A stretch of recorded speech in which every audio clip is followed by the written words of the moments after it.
ஓம் சத்குரு ஸ்ரீ சேஷாத்ரி சுவாமிகள் பாதுகாபியாம் நமோ நம. ஓம் மகாகணபதியே நமோ நம. கௌரி சமேத நந்தகேஸ்வர சமேத சோமேஸ்வராய நமோ நம. பூமாது லட்சுமி சமேத நாராயணாய நமோ நம. திருமணம்ங்கிறது 1000 காலத்து பயிர்னு சொல்லுவாங்க. நம் பெரியவர்கள் எப்போவுமே திருமணம் தீர்மானம் பண்ணுற போது நிச்சயதார்த்தத்துக்கு முன்னாடி 1000 தடவை யோசிச்சுட்டு சரியாக வருமா நன்னா ஆலோசனை பண்ணி தான் ஒரு திருமணம் எல்லாம் நடக்கும்.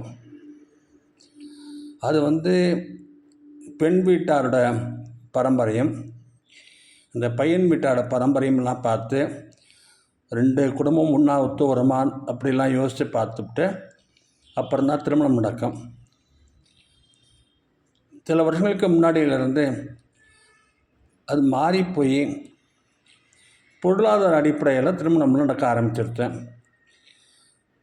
வசதியான குடும்பமாக, அந்த மாப்பிள்ளைக்கு நல்ல வேலை இருக்கா, நிரந்தர வேலை இருக்கா, 4 சக்கர வண்டி இருக்கா, இல்லை 2 சக்கர வண்டி இருக்கா, இப்படியெல்லாம் கண்டுபிடிச்சி அந்த அடிப்படையில் திருமணம்லாம் நடந்து வருது. இதில் நிறைய திருமணம் தோல்வியாகவும் முடிஞ்சு வர்றது. சில கேஸில் திருமணம் தாமதமாகிற போது அந்த பையனோ பெண்ணோ கூட தாங்களாகவே தீர்மானம் பண்ணி திருமணமெல்லாம் நடக்கிறது. இந்த காதல் திருமணமும் நிறைய சமயத்தில் வெற்றியாகவும் இருக்குது, நிறைய சமயத்தில் தோல்வியாகவும் இருக்குது. பெரியவர்கள் பண்ணி வைக்கிற கல்யாணம் அதே மாதிரி வெற்றியும் இருக்குது, தோல்வியும் இருக்குது. திருமணம் சொல்கிற போது இந்த பைசாசு திருமணம் விவாகம்னு சொல்லுவோம். அது அந்த சார்கள் அவரெல்லாம் பண்ணுறது, அந்த மாதிரி கணக்கில்லை. காந்தர்வ திருமணம்னு சொல்கிறது, காந்தர்வ விவாகம்னு சொல்கிறது, வைதிக விவாகம்னு சொல்கிறது. இந்த காந்தர்வ விவாகம்ங்கிறது கந்தர்வர்களுடைய அந்த மண்ணில் இருக்கிற தம்பதிகள் ஒருத்தருமே கல்யாணம் பண்ணிக்கிறது. கந்தர்வர்கள் சொல்கிறது மனிதர்களுக்கும் கடவுளுக்கும் நடுவில் இருக்கிற தேவதைகள். தெய்வங்கள் எல்லாரும் தேவதைகள் தான், ஆனால் தேவதைகள் எல்லாரும் தெய்வம் இல்லை. ஒவ்வொரு தேவதைக்கு ஒரு பகுதி அவங்க செய்கிறதுக்கு ஒதுக்கப்பட்டிருக்கு. விஸ்வேதேவர்னு சொல்கிறோம் நம்ம. அந்த விஸ்வேதேவர்கள் தான் திதியெல்லாம் எடுத்துகிட்டு போய் அந்த ஆத்மாக்களை கொண்டு போய் சேர்க்கறது. கந்தர்வர்கள்னு சொல்கிறது கலைக்காக ஏற்பட்ட தேவதைகள். அவர்கள் பாட்டில் ரொம்ப திறமை வாய்ந்தவர்கள். சங்கீதம், நாட்டியம், ஓவியம், காதல், ஆண் பெண் உறவு, இந்த விஷயங்கள்லாம் அவர்களுக்கு நிறைய திறன் எல்லாம் இருக்குது அவங்களுக்கு. அப்படிப்பட்ட கந்தர்வர்களோட தூண்டுதல்னால ஒரு பையனும் பெண்ணும் பழகி கல்யாணம் பண்ணிக்கிறது காந்தர்வ விவாகம்னு சொல்கிறது. அந்த காந்தர்வ விவாகம் மரபுப்படி பின்னாடி செஞ்சாலும் சரி, இல்லை அப்படியே செஞ்சாலும் சரி, அது காந்தர்வ விவாகம் தான். அது அடுத்த மாதிரி வைதிக விவாகம்னு சொல்கிறோம் நம்ம. வைதிக விவாகம்னாக்க சாஸ்திரம் சொன்ன மாதிரி, வேதத்தில் சொன்ன மாதிரி வைதிகர்களை வச்சு கல்யாணம் பண்ணுறது. பொதுவான கருத்து என்னன்னாக்க, இந்த வைதிக விவாகம் மந்திரங்களாம் சரியாக சொல்லி பண்ணாக்க அதில் விவாகரத்து ஏற்படாது அப்படின்னு. அப்படி சொன்னால் கூட நிறைய குடும்பங்களில், நல்லா வைத்தியமாக இருக்கிற குடும்பங்களில், கடவுள் ரொம்ப பக்தியாக இருக்கிற குடும்பங்களில் கூட, உபன்யாசம்லாம் செய்கிற குடும்பத்தில் கூட விவாகரத்து ஏற்பட்டிருக்கு. சரி, எதனால் ஏற்படுற எல்லாமே விதி தானா? ஜோசியர் கதை கூட சொல்ல, பெரிய ஜோசியர் பொண்ணு கூட கல்யாணம் ஆயிடுச்சு, பாழாயிடுச்சு அப்படின்னு. இப்போ விதினால தான் மரணம் நடக்கிறதா, இல்லை விதியை மதியால் வெல்ல முடியுமா அப்படின்னாக்க, விதிங்கிறது வலி தான், சந்தேகமே இல்லை. இதில் ஆனால் விதிங்கிறது ஒரு சின்ன புள்ளி மாத்திரம் இல்லை. அது விதிங்கிறது என்னன்னாக்கா, நம்ம போன பிறவியில் செய்கிற நல்லது தீவைகளுக்கெல்லாம் அது தகுந்த மாதிரி பலன் தான் விதின்னு சொல்கிறது. நல்வினை தீவினைன்னு தமிழில் சொல்லுவோம். நல்வினைனாக்க புண்ணியம்னு சொல்கிறது. புண்ணியத்துக்கு பலன் நல்ல விதமாக கிடைக்கும். பாவம்னு சொல்கிறோம், பாவத்துக்கு பலன் மோசமாக இருக்கும். புண்ணியம் பண்ணுறதே கஷ்டமாக இருக்கும், ஆனால் பலன் அனுபவிக்கிறதே ரொம்ப சந்தோஷமாக இருக்கும். பாவம் பண்ணுறதே ரொம்ப எளிதாக இருக்கும், பலனை அனுபவிக்கிறதே ரொம்ப கஷ்டமாக இருக்கும். நன்றும் தீதும் பிறர் தர வாரான்னு தான் தமிழில் சொல்கிற வழக்கம். நம்ம செய்கிற பாவம் புண்ணியம் தான் நமக்கு அது தகுந்த மாதிரி வாழ்க்கை அமையிறது அப்படின்னு. சரி, அப்போ விதி எப்படி இருக்குன்னா, அந்த விதி எப்படி நம்ம தெரிஞ்சுக்கிறது, அதை எப்படி நமக்கு சாதகமாக பயன்படுத்திக்கிறதுன்னு ஒரு வழி இருக்குது. இந்த கல்யாண பொருத்தம்னு பார்க்குறா இல்லையா, அவள் விதி நன்னா இருக்கணும்னு நினச்சி பார்க்குறதா சொல்கிறது அது. ஆனால் விவாக பொருத்தத்தில் பெரிய ஒரு கஷ்டம் என்னன்னாக்க, சந்திரனை மாத்திரம்தான் வச்சு பார்க்குறது. மொத்தம் 9 நவகிரகத்தில் சந்திரன் ஒரு கிரகம் தான். இன்னும் 8 கிரகம் இருக்கு இல்லையா, முக்கியமாக ராகு கேது சனி எல்லாம் இருக்குது. இந்த கிரகங்களுக்கு அந்த அளவுக்கு ஒரு வேல்யூ தராமல் அப்படித்தான் அந்த 10 பொருத்தமும் இருக்குது. இன்னொரு விஷயம், பொருத்தம் பார்க்குற போது எது முக்கியம்னாக்க, வாழ்க்கையில் சுகமாக இருந்தாலும் சரி கஷ்டமாக இருந்தாலும் சரி, அந்த கணவனும் மனைவியும் பிணைப்பாக பாண்டிங்காக இருப்பார்களா, பிரியாமல் இருக்கலாம், அப்படி தான் பார்க்கணும். அப்படி பார்க்காம என்ன பண்ணுறான்னாக்க, நல்ல அதிர்ஷ்டம் ஜாஸ்தி ஆகுமா, பணம் நிறைய வருமா, இப்படி வச்சு பொருத்தம் பார்க்குறது ஒரு நவீன பழக்கமாக இருக்குது. அப்படி பார்க்கறதுனால இந்த பிரயோஜனம் இல்லை. பொருத்தம் பார்க்குறதுக்குனாக்க, கணவனும் மனைவியும் பிரியாமல் என்னதான் கஷ்டம் வந்தாலும் என்னதான் சௌக்கியம் வந்தாலும் ஒருத்தருக்கு ஒருத்தர் அந்யோன்யமாக கடைசி மூச்சு வரைக்கும் இருப்பார்களா இல்லையா, இருக்கணும் அப்படின்ற அந்த பொருத்தம் பார்த்து ஜாதகம் கல்யாணம் பண்ணுறது. நிறைய சந்தர்ப்பத்தில் பொருத்தம் நன்னா இருக்கும், ஆனால் கல்யாணம் நடக்காது. நிறையா இந்த மாதிரி நான் பார்த்துருக்கேன். நான் ஏன் இந்த மாதிரி அது பொருத்தம் தான் நன்னா இருக்கே, அது ஏன் விவாகத்தில் ஏன் முடியலை அப்படின்னு நமக்கு ஒரு கேள்வி வருது. அதே மாதிரி பொருத்தம் நன்னா இல்லாட்ட கூட விவாகத்தில் முடியாது. அது எப்படி நடக்கிறதுனாக்க, விதின்னு ஒன்று இருக்கு இல்லையா, அந்த விதிப்படி அந்த கணவனும் மனைவியும் சேர்ந்திருக்க வேண்டும் என்று அந்த மாதிரி ஒரு விதி இருந்தால் தான் கல்யாணம் நடக்கும். இது முதல்ல நடக்குமா நடக்காதாங்கிறதுக்காக இந்த ஒரு தீர்மானம். அடுத்த லெவலில் இப்படி தீர்மானம் பண்ணிவிட்டு அவர்கள் அந்த பாண்டிங் இருக்குமா, அந்யோன்யமாக இருப்பார்களா மாட்டார்களா அப்படின்னு அதுக்கு தீர்மானம் பண்ணணும். முதல்ல அந்த கல்யாணத்துக்கு இருக்கிற அந்த இந்த நபரும் கல்யாணத்துக்கு அந்த பெண்ணும் அவர்கள் கர்மாக்கள், ஒருத்தரோட கர்மா இன்னொருத்தருக்கு சரியாக அமைஞ்சிருக்கா, அப்படி சரியாக அமைஞ்சாதான் அவர்களால் கல்யாணம் பண்ணி சேர்ந்திருக்க முடியும். இல்லை இப்படி கர்மா வேறு மாதிரி இருந்ததுனாக்க அது கண்டிப்பாக அந்த சேர்க்கை வரவே வராது. நம்ம எல்லோரும் பிறந்திருக்கிற உலகத்தில் போன பிறவியில் பண்ண கர்மாவெல்லாம் இந்த பதிவில் அனுபவிக்கத்தான் பிறந்திருக்கும். அதுக்குத்தான் பிராரதம்னு சொல்கிறோம், வேறு இதெல்லாம் பேரெல்லாம் சொல்கிறதுக்கு ஆகாமின்னு சொல்கிறது, சஞ்சிதம்னு சொல்கிறது. இப்போ அந்த டீட்டெயில்ஸ்லாம் நான் இப்போ பேச வேண்டாம். அப்போ மொத்தத்தில் புரிஞ்சிக்க வேண்டியது, மனைவியுடைய ஜாதகப்படி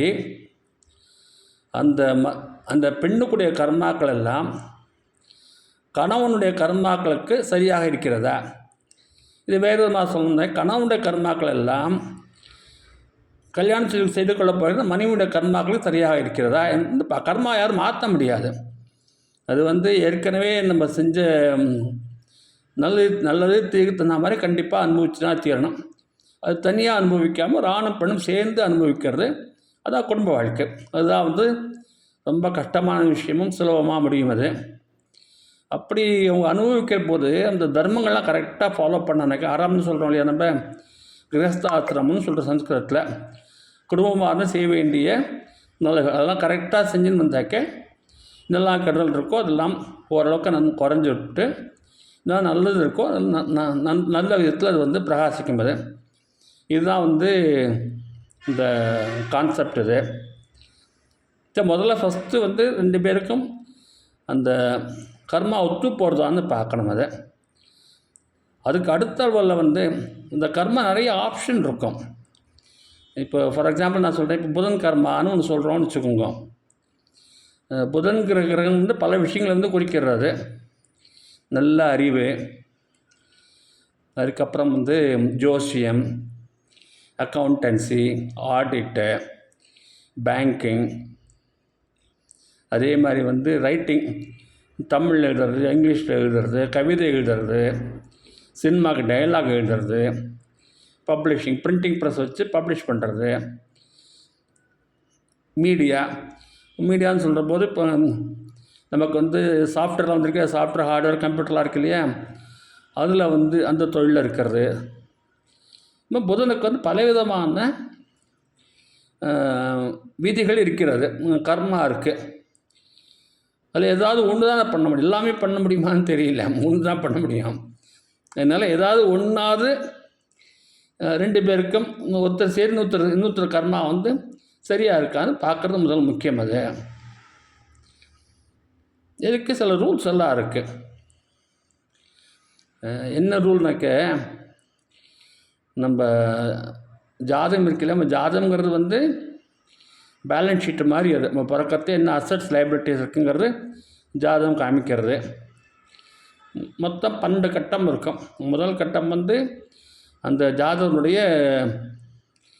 பர்சனாலிட்டி, குணங்கள், பிள்ளைகள் பார்த்தா அப்படி இருப்பார், அந்த மாதிரி விஷயங்கள்லாம் முதல் கட்டம்.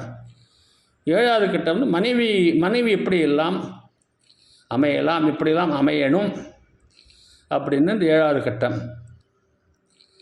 இந்த லக்னத்தில் வந்து ஒவ்வொரு லக்னத்துக்கும் வந்து 2 நட்சத்திரமும் இன்னொரு நட்சத்திரம் ஒரு பாதமும் இருக்கும், 9 பாதம் இருக்கும். அந்த 9 பாதத்தில் ஏதாவது ஒரு பாதத்தில் வந்து அந்த பிறவி ஏற்பட்டிருக்கும். 7வது கட்டம் வந்து ஆணாக இருந்தால் மனைவியின் கட்டம், பெண்ணாக இருந்தால் கணவனின் கட்டம், அது குறிக்கும் கட்டம்னு புரிஞ்சுக்கணும். இந்த லக்னத்தில் எந்த நட்சத்திரம் எந்த பாதத்தில் பிறவி எடுத்திருக்காரோ நேர் 180 டிகிரி அது எந்த நட்சத்திரத்தில் எந்த பாதத்தில் வருது அப்படின்னு பார்க்கணும். அப்படி பார்க்குற போது இந்த ஜாதகருடைய பிறவி நட்சத்திரம் இருக்கு இல்லையா, அதுக்கு சில விதிகள்லாம் இருக்குது, கர்மாவெல்லாம் இருக்குது, வினைகள்லாம் இருக்குது. வினைகள்னாக்கே ஏற்கனவே கர்மா செஞ்சு அந்த லக்னத்தில் அந்த நட்சத்திர பாதத்தில் பிறந்ததுனால அந்த நட்சத்திர பாதம் எதை வந்து குறிக்கிறதோ அந்த வினைகள் செய்யத்தான் அவர் வந்து பிறந்திருக்கார். வினைகள் சொல்கிற போது அது வந்து நல்லதாகவும் இருக்கும், கெடுதலாக. நல்லது கெடுதல்னாக்க சௌரியமாகவும் இருக்கும், இல்லை மனசு வருத்தப்படுற துன்பமாகவும் இருக்கும். அதெல்லாம் அனுபவிக்கத்தான் பிறந்திருக்காரு. இதுக்கு நேர் 180 டிகிரி இருக்கிற நட்சத்திரம் தான் இந்த நட்சத்திரக்குரிய கர்மா வினைகள் இருக்கு இல்லையா, அதுதான் வந்து சரியாக வரும். இதுக்கு வேறு எந்த டிகிரியில் இருந்த நட்சத்திரமும் அந்த கர்மாவும் சரியாக வராது. இந்த ஜாதகர் எந்த லக்னத்தில் அந்த 30 டிகிரியில் 9 எந்த பாதத்தில் அவர் பிறந்திருக்காரோ நேர் எடுத்த மாதிரி 180 டிகிரியில் இந்த 7வது விட்டு அந்த 9 பாதத்தில் இந்த பாதத்துக்கு சமமாக நேர் இருக்கிற எந்த பாதம் இருக்கோ அதில் பிறந்த அந்த நபர் தான் வந்து இந்த ஜாதகரை வந்து அந்த வினையை சரியான முறையில் வாழ்க்கையில் வந்து அனுபவிக்கிறதுக்கு சரியாக இருக்கும். அப்படி இருந்தால் தான் கல்யாணம் நடக்கும், இல்லைன்னா கல்யாணம் நடக்காது. எத்தனை பொருத்தம் இருந்தாலும் என்ன செஞ்சாலும் திருமணம் நடக்காது. இதுதான் திருமணம் நடக்கும். இது திருமணம் நடக்கும் நான் சொல்கிற போது பல ஆப்ஷன் இருக்காது. இந்த 186 டிகிரி இல்லையா, அந்த பாதத்தில் எந்த நட்சத்திரம் இருக்கோ அந்த நட்சத்திரத்துக்கு வந்து கர்மாங்க வார்த்தை யூஸ் பண்ணுறது. வினை வந்து பலவிதமான வினை இருக்கும். அந்த வினை, அந்த பல வினைகள் ஏதாவது ஒரு வினை தான் அந்த ஜாதகருக்கு வந்து மனைவியாகவோ கணவனாகவோ அமைய முடியும். இதுதான் இது புரிஞ்சுட்டாக்க இந்த ஜாதகம் தேடுற ஒரு கஷ்டமான வேலை இருக்குது இல்லையா, ஒன்று மேட்ரிமோனியல் பேசி ரிசர்வ் பண்ணிவிட்டு நூற்றுக்கணக்கான ஜாதகங்களால் அதுக்கு மேலேயும் ஜாதகம் இருக்கும். அதெல்லாம் ஒன்றா பார்த்து பொறுமையாக பொருத்தம் இருக்கா பார்த்து அதெல்லாம் பண்ணுறது ரொம்ப கஷ்டமான வேலை. இது வந்து ஃபில்டர் பண்ணுறது. இது ஃபில்டர் பண்ணிட்டாக்க அந்த ஒரு இதை மாத்திரம் நல்லா பார்த்துட்டா போகிறோம். பார்த்துட்டு இந்த ஃபேமிலி சிச்சுவேஷன்ஸ் அந்த பரம்பரையெல்லாம் சரியாக ஒத்து வரும்னாக்கா அப்போ கல்யாணத்தை வந்து பண்ணலாம். அப்படி பண்ணாக்க நல்லா இருக்கும். முன்னாடிலாம் சொல்கிற வழக்கம், இந்த மேற்கத்திய நாகரிகத்தில் வந்து your children are playing with your children is playing with my children along with our children. அதாவது உன்னுடைய குழந்தைகளும் என்னுடைய குழந்தைகளும் நம்முடைய குழந்தைகளுடன் விளையாடுகிறார்கள் அப்படின்னு சொல்லுவாளாம். ஃபாரினில் அவளுக்கு வந்து கல்யாணங்கிறது நிறைய இதில் பண்ணிக்கக்கூடிய அந்த மாதிரி ஒரு மனோபாவம் இருக்கும். நம்ம இதில் அப்படி இல்லை. ஒருத்தனுக்கு ஒருத்தி தான் அப்படி தான் சொல்கிறது. அப்படி இருந்தால் கூட இந்த காலங்கள்லாம் வந்து மாறி போய்ட்டுருந்தால முதல் கல்யாணம் சரியாக வரலன்னா ரெண்டாவது கல்யாணம்னா பண்ண வேண்டிய சூழ்நிலை இருக்குது. அது தப்போ ஒன்றும் இல்லை, அது தப்பே இல்லை. அது இப்படி ரெண்டாவது கல்யாணம் பண்ணும்போது இந்த சொன்ன ரூல் கொஞ்சம் மாற்றணும். முதல் பாவம் லக்ன பாவத்துலேயும் சொன்னீங்களே, அதில் 7ஆவதுன்னு 11ஆவது வீடை வந்து லக்னமாக எடுத்துன்னு அதில் அந்த 11ஆவது வீடுலேருந்து 7ஆவது பாவம் என்னன்னு பார்த்து அது ரெண்டும் சரியாக வந்தால் தான் அந்த ரெண்டாவது கல்யாணம் வந்து சக்ஸஸ்ஃபுல்லாக இருக்கும். சில பேர் 3 அப்படி கூட இருக்குது. என்ன பண்ணுற அந்த மாதிரி காலம் இந்த மாதிரி ஆகிடுத்தது. நான் அவசரப்பட்டு ஒரு முடிவு எடுத்து பண்ணுற போது அந்த முடிவு சரியில்லை. எனக்கு யாருமே தனியாக இருக்க முடியாது உலகத்தில். தனியாக இருக்கிறது ரொம்ப கொடுமை. அது கொடுமையிலும் ரொம்ப கொடுமை. அது அந்த கொடுமை வந்து சின்ன வயசுலேருந்து ஆரம்பித்து எப்படி முடியும்? அது 25 வயசுலேருந்து 30 வயசுலேருந்து ஒரு 100 வயசு மனுஷனுக்கு ஆயுசு. இப்போ ஆயுசு ரொம்ப ஜாஸ்தி ஆகிடுச்சு. இப்போ முன்னாடிலாம் 50-60 வயசு தாண்டினாலே கஷ்டமாக இருந்தது. இப்போ ரொம்ப ஈஸியாக எல்லாருமே 80-90 வயசு 100 வயசு 120 வயசு கூட இருக்கா. 120 வயசு தனியாகவே போகிறார். வெளிநாட்டுக்கெலாம் வைஷ்ணவ காலேஜ் கரஸ்பாண்ட் தனியாகவே போகிறார். எல்லாம் ஊருக்கும் போகிறாரு. 120 வயசு ஆகிறவருக்கு அவரே காய்கறிகள்லாம் வாங்குறார், அவரே சமைச்சு சாப்பிட்றாரு, எல்லாம் பண்ணுறாரு. அந்த மாதிரிலாம் காலமெல்லாம் ஆரம்பிச்சுருச்சு. இனிமேல் அப்படி தான் இருக்கும். எல்லாருக்கும் ரொம்ப நீண்ட ஆயுசு இருக்கும். ராமர் காலத்தில் 1000 வருஷம் 10,000 வருஷம்லாம் எல்லாமே எளிதாக இருந்திருக்காது. யுகம் மாற மாற மாற ஆயுசு குறைந்தே வருது. ஆனால் ஒரே மாதிரி குறைந்தே இருக்காது. கரு கொஞ்சம் மேலும் கிழவரும் அப்படி தான் இருக்கும். ஜிக்ஸாக்காக தான் இருக்கும். சரி, இப்போ அந்த மாதிரி வந்து ஜாதகத்தில் நான் சொன்னேன் லக்னத்துலேருந்து இந்த 7ஆவது வீடு அது என்னன்னு பார்த்து என்ன பாதத்தில் இருக்க பார்த்து அந்த நட்சத்திரத்துக்கு வந்து எதுக்கு என்ன கர்மாவோ அதை வந்து அது தகுந்த மாதிரி அதுதான் சரியாக இருக்கும் இந்த ஜாதகருக்கு. அப்படி இது ஆண்களுக்கும் பொருந்தும் பெண்களுக்கும் பொருந்தும். இதில் வந்து ஒவ்வொருத்துக்கும் ஒரு பேர் உண்டு. அந்த பெயருக்கும் அந்த கர்மாவுக்கும் சம்மந்தம் இருக்குது. ஆனால் அந்த பெயர் வந்து அந்த கிரகம் இருக்கிற இடத்துக்கு சம்மந்தம் இல்லை. ஒரு உதாரணம் சொல்கிறேன். உத்திரம் எனக்கு தெரிஞ்ச நான் உத்திரம் நட்சத்திரம். நான் வந்து தனுர் லக்னம். உத்திரம், ரோகிணி, பூராடம் இந்த 3 நட்சத்திரத்தை ஒரு குரூப்பில் சொல்லியிருக்கேன். நம்ம ட்ரெடிஷ்னல்ஸ் அது வேறு வேறு. அது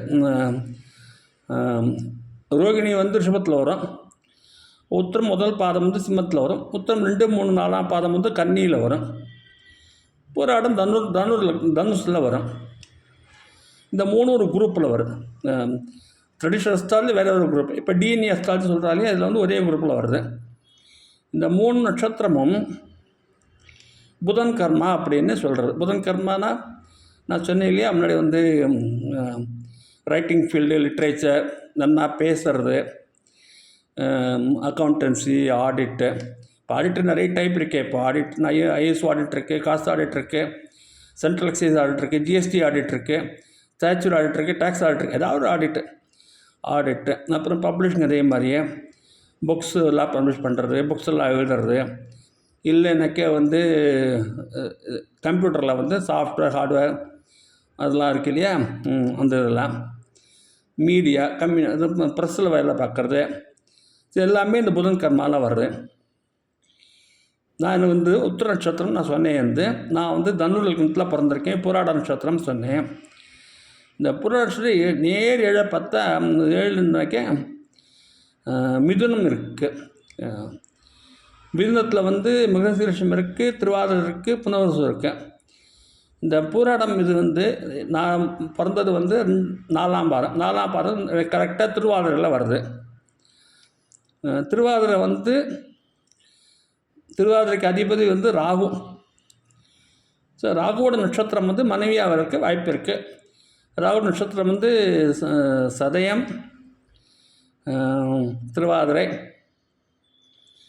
அதுக்கப்புறம் சுவாதி. மணியோட நட்சத்திரம் சதயம். அது மாதிரி. அப்புறம் இன்னொரு இந்த விஷயம் நினைக்கிறதில்ல, உத்திர நட்சத்திரம் சொன்னேன் இல்லையா, அந்த உத்திர நட்சத்திரம் வந்து கன்னியா ராசியில் இருக்கு. இந்த மாதிரி பிறக்கிறவர்களுக்கு மனைவியாக வருகிறவர்களுக்கு கன்னியா லக்னமாக அமைய வாய்ப்பு இருக்குது. கன்னியா லக்னமாக இருக்கும். கன்னியா அதிபதியான புதன் வந்து கன்னியிலேயே இருப்பேன். வேறு சில ரூல்ஸ் சொல்கிறாங்க, ரொம்ப நிறைய குழப்பமாயிடும். நான் இதை சிம்பிளாக சொல்கிறேன். இதை என் மனைவிக்கு வந்து கன்னியா லக்னம், கன்னியிலேயே புதன் இருந்தார். அதனாலே வந்து ஒரு ரூல் சாட்டிஸ்ஃபை ஆனால், அப்போ முதல் போராட்டம் ரூல் சொன்னாலே அது சாட்டிஸ்ஃபை ஆனாலே போகிறோம். இந்த 2 ரூல் சாட்டிஸ்ஃபை ஆகிடுது.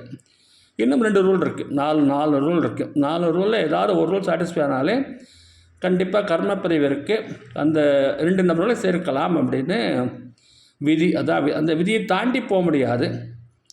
அந்த விதிக்குள்ளே வேற ஒரு பர்மிட்டேஷன் காம்பினேஷன் இருக்குது, ஏதாவது ஒன்று வந்து செலக்ட் பண்ணலாம். இதேமாதிரி ஒருத்தருக்கு வந்து ரோகிணி நட்சத்திரம். ரோகிணி நட்சத்திரமும் வந்து இந்த புதன் கர்மப்பதிவில் தான் வருது. அது ரோகிணிக்கு நேர ஏற்ற மாதிரி அனுஷ நட்சத்திரம் இருக்கு. இந்த அனுஷ நட்சத்திரம் வந்து சனியோட கர்மப்பதிவில் வருது. சனியோட கர்மப்பதிவு வந்து அனுஷம் வருது, புனர்வசு வருது. இது இருக்கிற போது அவரோட மனைவி புனர்வசு நட்சத்திரம். ஆக்சுவலாக இன்னொரு என்ன கேட்டகையில் வந்து லக்னாதிபதி லக்னத்துக்கு 6 இருந்தாலோ 12 இருந்தாலோ 7 இருந்தாலும் அந்த மாதிரி வரன் வந்து இந்த கர்ம பதவிக்கு சரியாக இருக்கும் அப்படின்னு. அவங்க மனைவிக்கு வந்து மிதுன லக்னம்,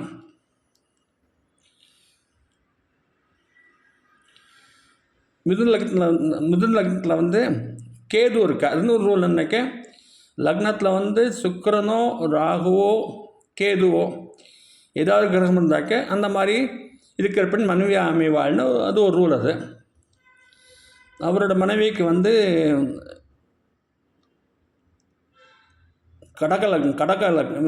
மிதுன லக்னம், மிதுனத்தில் வந்து கேது இருக்கார், கேதுவோட சந்திரனும் இருக்கார்.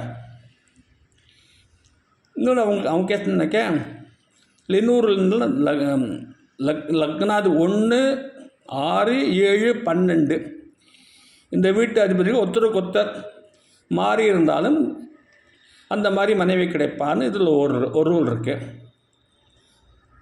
அவங்க கேஸில் வந்து மிதுன லக்னம் சொன்னீங்களே, புதன் தான் வந்து மிதுனத்துக்கு அதிபதி. அவர் 6ல் இருக்கார். அவர் அதே மாதிரி இந்த மாதிரி நிறைய ரூல்ஸ் இருக்குது. ஏதாவது ஒரு ரூல் வந்து கரெக்டாக வந்ததுன்னாக்க அவருக்கு வந்து அந்த பிராப்தம் இருக்கும். இந்த ஆணாக இருந்தால் இந்த பெண் வந்து இந்த 4 ரூல் ஏதாவது ரூல் சாட்டிஸ்ஃபை ஆகும். பெண்ணாக இருந்தால் ஆண் ஏதாவது ரூல் சாட்டிஸ்ஃபை. இது ஒரு ஒரு ஒரு ஈஸி மெத்தட். டிஎன்ஏ மெத்தட் அசாது இப்போ புதுசாக வந்திருக்கு. லாஸ்ட் ஒரு சில வருஷமாக இருக்குது. இந்த 4 காம்பினேஷன் சொல்கிறா சொன்னால் 4 ஏதாவது ஒன்று கண்டிப்பாக அது வந்து அப்படித்தான் அமையிறது. அந்த மாதிரி பார்த்துக்கலாம். யாரெல்லாம் வந்து பெண்ணுக்கு வரணும்னு பார்க்குறாலோ ஆணுக்கு அந்த மாதிரி ஒரு ஏதாவது ஒரு டைப் இருந்தாங்க அதுக்கு ஜாதகத்தில் இன்னும் கொஞ்சம் நன்னா பார்க்கலாம். அதாவது நிறைய ஜாதகம் வரும்போது எதுக்கு வந்து ப்ரையாரிட்டி கொடுக்கறது தெரியாது. நிறைய பேர் நினச்சிட்டுருப்பானாக்க இந்த பேங்கில் வேலையாக இருக்கிறவ, கவர்மெண்டில் வேலையாக இருக்காது, அந்த மாதிரி அவளுக்கு ஒரு ஐடியா இருக்கும். இந்த மாதிரி வேலையில் இருக்கிற அவளுக்கு வந்து நம்ம கல்யாணம் கொடுக்கணும் அப்படின்னு. அது அந்த பையனுக்கோ பெண்ணுக்கோ வந்து விதிப்படி சரியாக இருக்காது. இந்த விதிப்படி எது சரியாக இருக்குங்கிறது இந்த டிஎன்ஏ மெத்தடில் வந்து கரெக்டாக தெரியறது. இன்னொரு ஆச்சரியம் இல்லை என்னன்னு கேட்டாக்க, இந்த கர்மப்பதிவு தகுந்த மாதிரி உறவினர்களும் நண்பர்களும் அமைகிறார்கள். அது கண்கூட நான் பார்த்துட்டேன். நான் எங்கள் கேஸில் அப்படித்தான் இருக்குது. எல்லாமே அப்படி தான் இருக்குது. இல்லை அதெல்லாம் 100% சாட்டிஸ்ஃபை ஆகுது. சரி, இதெல்லாம் வந்து விதிப்படி இருக்குது. அந்த விதி நாங்களாம் சின்ன வயசில் பார்த்துருக்கோம். இப்போ எல்லோரும் ஆவின் பால் மாதிரிலாம் வாங்கிக்கிறோம். சின்ன வயசில் அப்படி கிடையாது. பசுமாடு பால் கறந்து அது வந்து கொடுக்குற வழக்கம் அப்படி தான் இருந்தது. பசுமாடை வந்து கொம்பில் கட்டியிருப்பா, அதை கட்டிட்டு கயிறில் கட்டியிருப்பா. அந்த கயிறு வந்து பெரிய கயிறாக இருக்கும், ஒரு பெரிய ரவுண்டு. அந்த பசுமாடால் போக முடியும், ஆனால் அதை தாண்டி போக முடியாது. இந்த ரவுண்டுக்குள்ளே இங்கே வேணா போக முடியும். அந்த மாதிரி நமக்கு விதி எப்படின்னாக்கே ஒரே இடத்துல இருக்கணும் சுவாமி பண்ணல. நமக்கு வில் பவருக்கு இல்லையா, ஒருத்தருக்கு அதுக்கு ஒரு சக்தி இருக்குது. ஆனால் சக்தி ரொம்ப தூரம் போக முடியாது. இந்த பசுமாடை வந்து அந்த கயிறு எவ்வளோ தூரம் கட்டியிருக்காலும் சுற்றி வர போக முடியாது, அதுக்கு மேலே போக முடியும். அதே மாதிரி ஒரு ரவுண்டுக்குள்ளே நம்மளால் போக முடியும். நம்ம என்ன வேலையும் செய்யலாம், நம்ம சரியாக செய்யலாம், என்ன செய்யலாம், அந்த மாதிரிலாம் இருக்குது. சரி, இதெல்லாம் மனசில் வச்சுட்டு விதிப்படி சரியாக இருக்கான்னு பார்த்துட்டு அதுக்கப்புறமா ஜாதகங்கள்லாம் வந்து செலக்ட் பண்ணாக்க ஓரளவுக்கு சரியாக அமையிறதுக்கு வாய்ப்பு இருக்குது. கேரளாவில் வந்து 25,000 மேலே டைவோர்ஸ் ஆகிருக்கு. வருஷம் அப்படி தான் ஆடுறான் கேரளாவில். விவாகரத்து 25,000 மேலே தாண்டுறது, ஒவ்வொரு வருஷமும் தாண்டுறது. நம்ம தமிழ்நாடு 20,000 மேலே போகிறது இந்த விவாகரத்து. இந்த மாதிரி ஒரு ஊரில் இருக்குது, 2 ஸ்டேட்டில் அப்படி இருக்குன்னா ஆல் இண்டியாவில் எவ்வளோ இருக்குது பார்த்துங்க. அவ்வளோ பேருக்கு விவாகரத்துனாக்க அவ்வளோ ஈஸியான விஷயம் இல்லை. அது ஒருவோட வாழ்க்கை நடத்தி விட்டு அவரை மறந்து விட்டு இன்னொருத்தரோட வாழ்க்கை நடத்துறது அவ்வளோ வந்து சுலபமாக இருக்காது. இதெல்லாம் மனசில் வச்சுட்டு அவ்வளோ எளிதாக கல்யாணம்னு பண்ணாமல் நன்னா யோசித்து பார்த்துட்டு இந்த பரம்பரை நன்னா பார்த்துட்டு ரொம்ப பொருளாதாரத்துக்கு வந்து முக்கியத்துவம் கொடுக்காம அதுக்கு ஒரு கணக்கு இருக்குது இல்லை, அதுக்கு அதே மாத்திரம் நினைக்கக்கூடாது. அதுக்கு ஒரு முக்கியத்துவம் கொடுக்காம இந்த மாதிரி பார்த்து இந்த மாதிரி விதிப்படி அந்த டிஎன்ஏ அஸ்ட்ராலஜி சொல்கிறது இல்லையா, அந்த மாதிரி கர்மப்பதிவெல்லாம் மனசில் வச்சுட்டு பொருத்தம் பார்த்து பண்ணால் நல்லா இருக்கும். இது சொல்லணும் தான் இந்த பதிவு. ஜெய் சீதாராம். ஸ்வஸ்தி பிரஜாபே பரிபாலயந்தாம் நியாயேன மார்க்கேன மகீசாக கோபிராமணேபியோ நிமித்தம் லோகா சமஸ்தா சீக்கிரம். நான் சொன்ன மாதிரி இந்த முதல் கல்யாணத்துக்கு இந்த மாதிரி லக்னம் அந்த 7 180 டிகிரிஸு.